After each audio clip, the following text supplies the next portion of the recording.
एक बार देवर्षि नारद अपने शिष्य तुम्बरु के साथ कहीं जा रहे थे।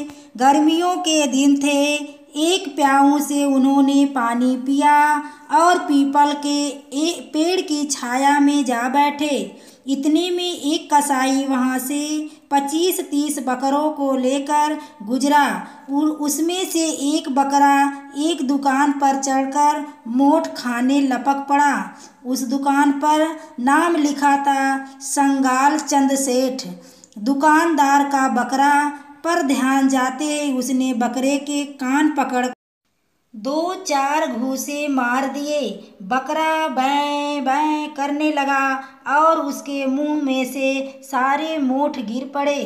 फिर कसाई को पकड़ा पकड़ाते हुए कहा, जब इस बकरे को तू हलाल करेगा तो इसकी मुंडी मेरे को दे देना, क्योंकि यह मेरे मोठ खा गया है। देवर्षि नारद ने जरा सा ध्यान लगाकर देखा और जोर से हंस पड़े। तुम्बरु पूछने लगा, गुरुजी आप क्यों हंसे? उस बकरे को जब घूंसे पड़ रहे थे तो आप दुखी हो गए थे, किंतु ध्यान करने के बाद आप हंस पड़े। इसमें क्या रहस्य है? नारद जी ने कहा, छोड़ो भी, यह तो सब कर्मों का फल है, छोड़ो। नहीं गुरुजी, कृपा करके बताइए, इस दुकान पर जो नाम लिखा है संगाल चंद सेठ, वह संगाल सेठ स्वयं यह बकरा होकर आया है। यह दुकानदार संगाल सेठ का ही पुत्र है। सेठ मरकर बकरा हुआ है और इस दुकान से अपना पुराना संबंध समझकर इस पर मोठ खाने गया। उसके बेटे ने ही उसको मारकर भगा दिया।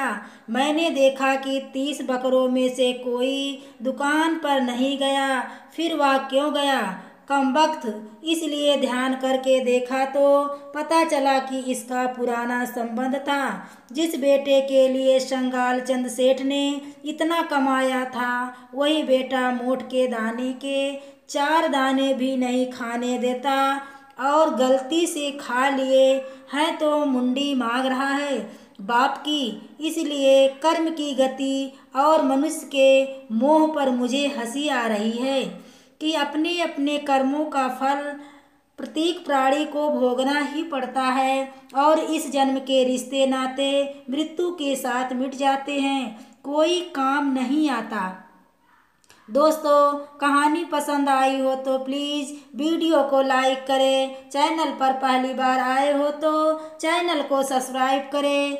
आगे के नोटिफिकेशन के लिए बेल आइकन को ज़रूर प्रेस करें ताकि आपकी सेवा में ऐसी ही कहानियाँ लेकर उपस्थित रहें।